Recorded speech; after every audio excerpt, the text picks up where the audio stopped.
wacan oo wanaagsan dhammaan inta ku xiran YouTube-kayga Abwaan Cabdirasaaq ka baxay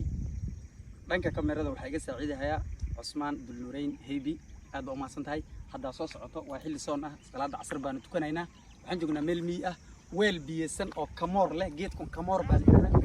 ayaan dhaxinaa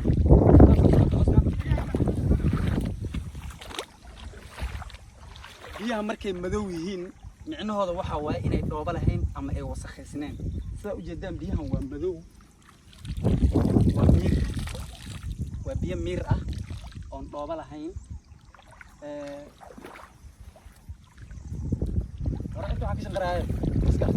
وعبسده weelkan waa biyesan yahay guduhu u weyn yahay meelahan kala masaska galaan ee halqiyada wax protection ma wadano laakiin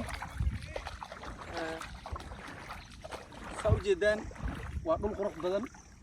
waa weel biyesan biyaha qabow waay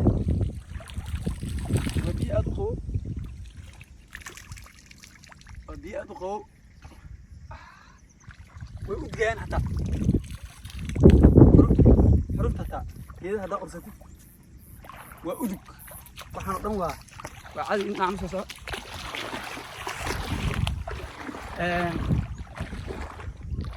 muuqaaladan oo dhameystiran oo baaxad leh weyn oo documentary ahaan insha Allah naga fisha aad ba idin salaamaya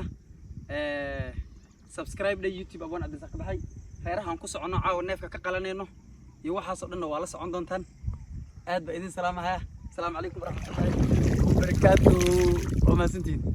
thank you